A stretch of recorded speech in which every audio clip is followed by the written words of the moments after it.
ada dukungan dari FDI dan FDI, Forum Diaspora Indonesia, ada kurang lebih 25 atau 26 negara, pimpinan Chris Komari.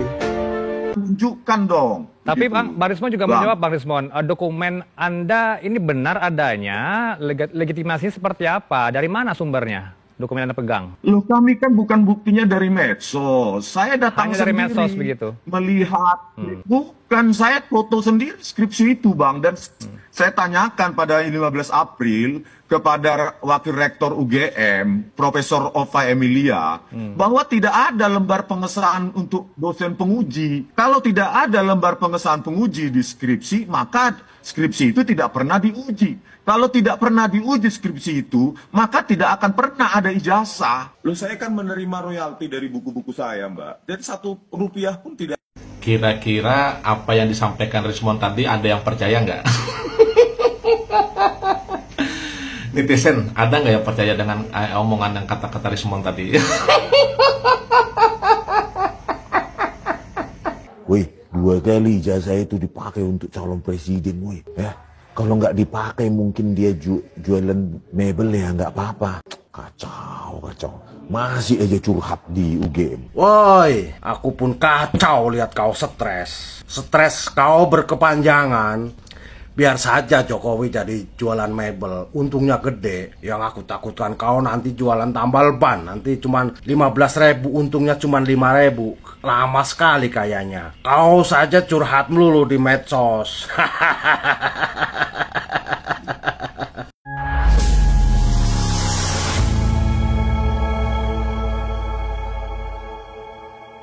Assalamualaikum warahmatullahi wabarakatuh, saudara-saudaraku sebangsa dan setanah air ya.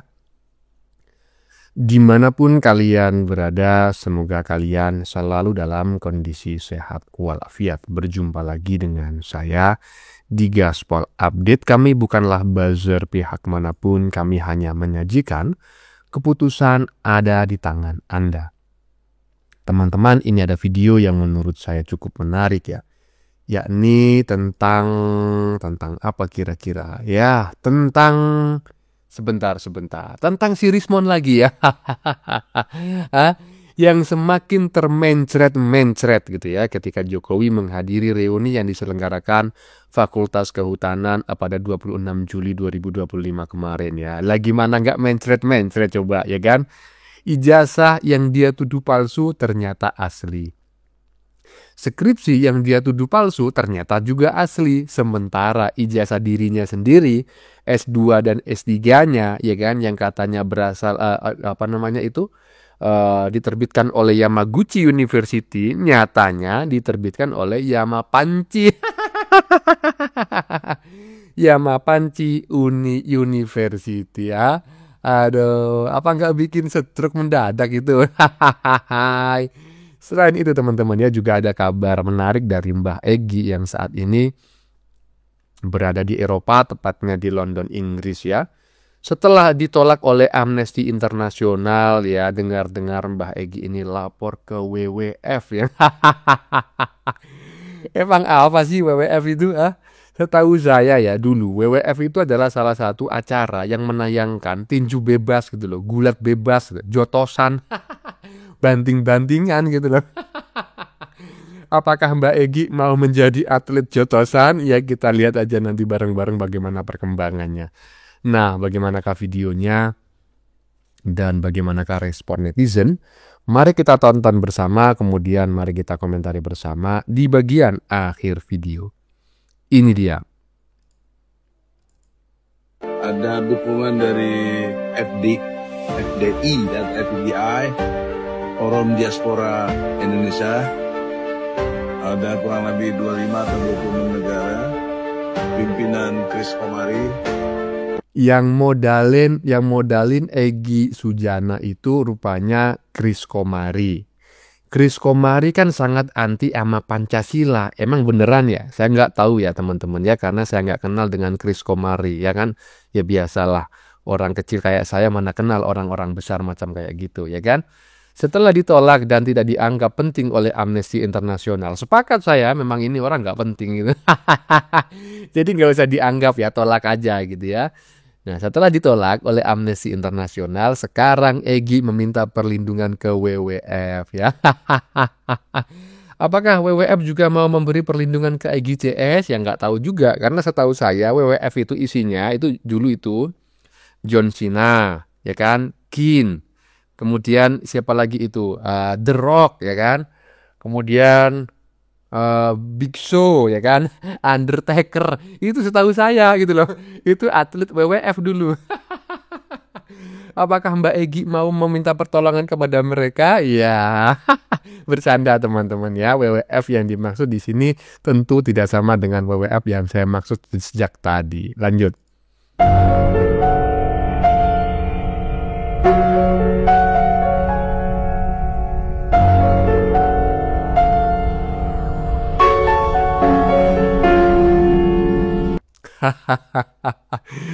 Rismon panik sepanik-paniknya ya.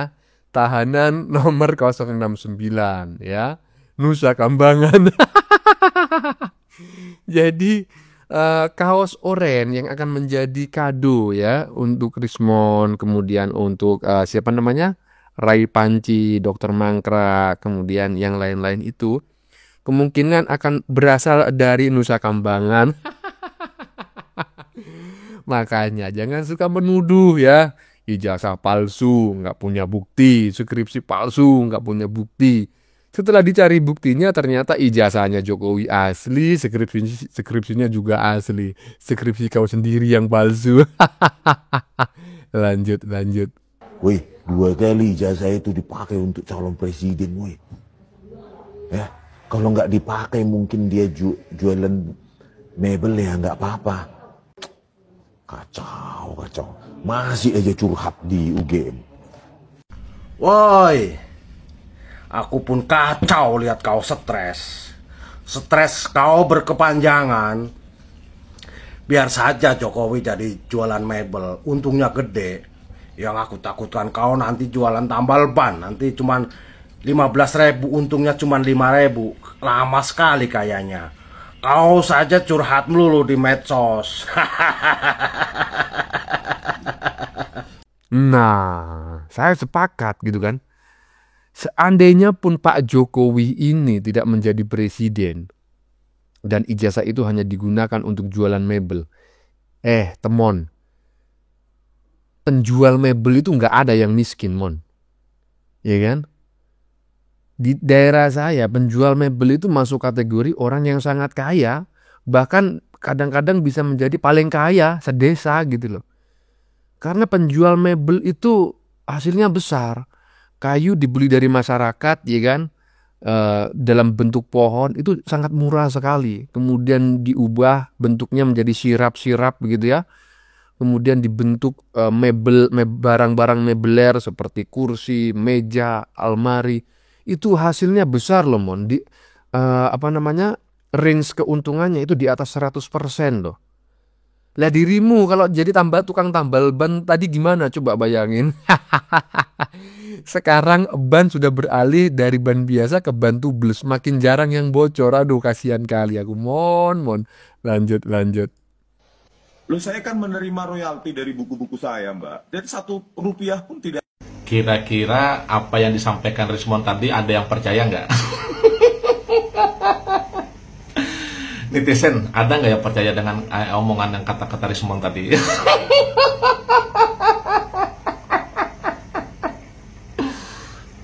Katanya dia itu berangkat ibaratkan tuh yang bolak-balik Jakarta Solo selama berbulan-bulan ini. Itu katanya menggunakan biaya pribadi, terus menggunakan royalti dari buku dia.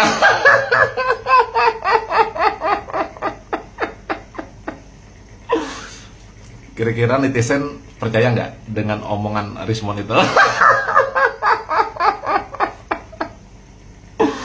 Kalau saya pribadi sih sangat tidak percaya. Dan apa yang dikatakannya itu tidak masuk akal. Yang jadi pertanyaannya itu, Rismon ini penulis buku apa sih? Dan terus juga kalau dia penulis buku, terus bukunya buku apa, kemudian royalti yang diterima dari bukunya itu berapa juta sih per hari.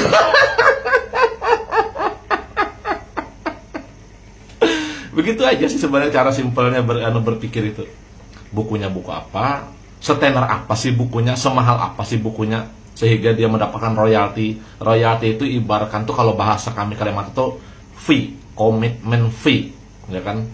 Nah, jadi kalau buku mendapatkan commitment fee atau royalti itu berapa sih besarnya royalti yang diterima dari buku tulisan Rismond itu?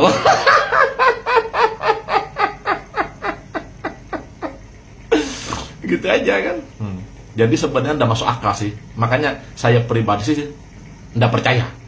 Jadi kita hitung aja. Siapa di sini netizen yang pernah perjalanan dari Jakarta ke Solo itu kalau naik darat, nah kan, menggunakan mobil, berapa biaya yang habis? Minyak berapa? Pulang pergi, terus makan di jalan berapa? Belum lagi nginapnya. Hitung aja. Kan begitu. Saya aja nih dari desa saya ini ya, kecamatan saya ini ke kota Banjarmasin itu naik mobil, perjalanannya kurang lebih 3 jam. Perjalanannya itu sekali jalan itu kurang lebih 3 jam lebih lah. Nah, itu pun kalau PP menghabiskan biaya 1 jutaan minyak plus makan itu, ya kan? Itu tidak nginap itu. Artinya berangkat urusan balik lagi. Itu sudah 1 jutaan. Nah pertanyaannya, Rismond itu dari Jakarta Solo biayanya berapa? Itu mungkin netizen yang tahu lah, yang pernah perjalanan jalan darat dari Jakarta ke Solo. Kira-kira kata Rismond dia menerima fee atau royalti dari buku-buku dia sebesar apa sih royalti dari buku-buku dia itu?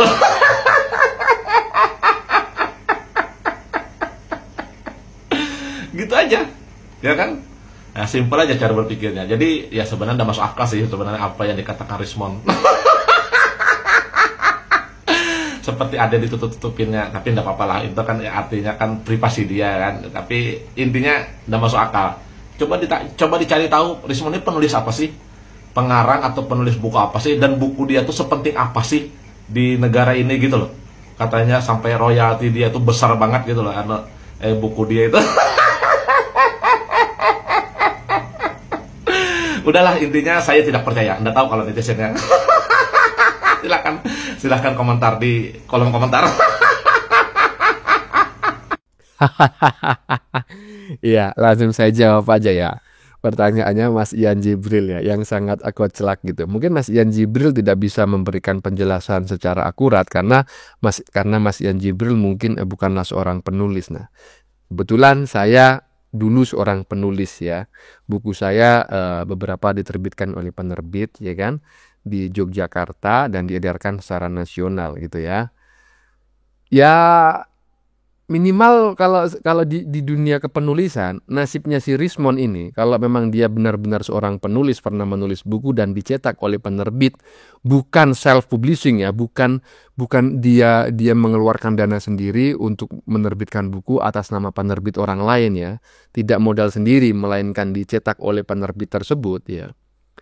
Itu minimal saya dengan Rismond ini nasibnya sama gitu. Maksudnya adalah bukunya itu tidak bestseller. Ya paling-paling dicetak sebanyak 1.500 eksemplar misalnya kalau puisi. Kemudian kalau buku-buku novel dan lain sebagainya minimal cetak itu 4.000 eksemplar ya kan.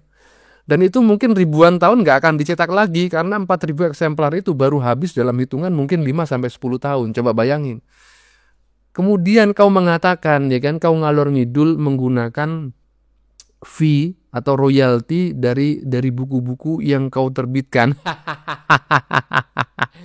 Emang berapa royalti dari buku yang tidak laku itu Enak aja kau ngomong itu. Kalau kau ngomong sama orang-orang yang bukan penulis, mungkin dia akan geleng-geleng kepala. Tapi kalau kau ngomong dengan saya, karena saya sudah merasakan bagaimana mirisnya jadi penulis, kau malah aku tertawakan. Temon.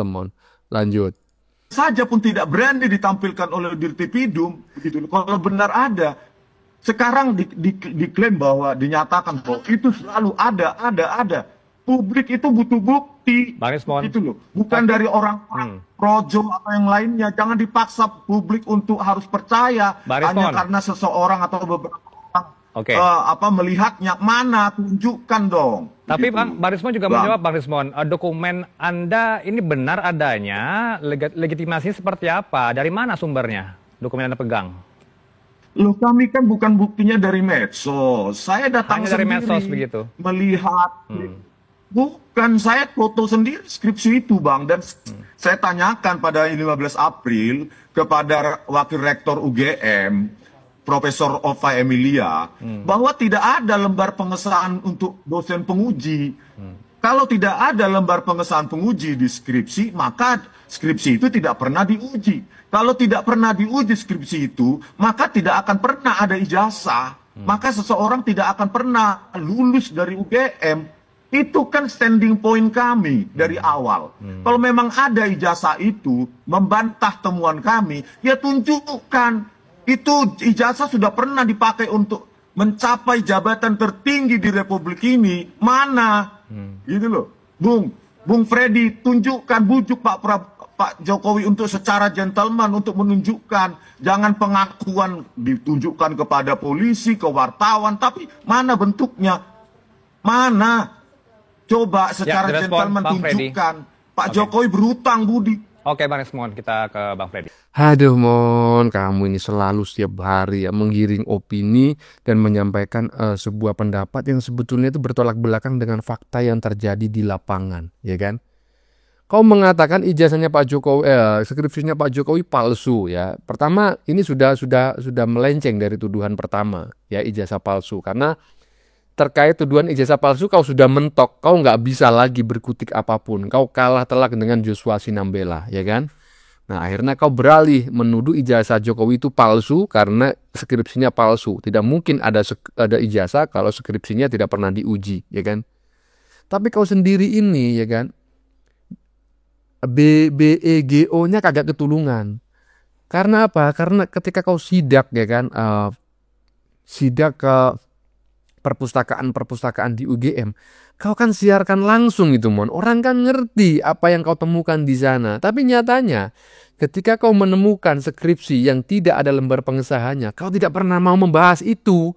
Kau tutup-tutupi. Padahal itu, ya kan, statusnya sama seperti skripsinya Pak Jokowi yang mungkin tidak ada lembar pengesahannya. Coba bayangkan gitu loh.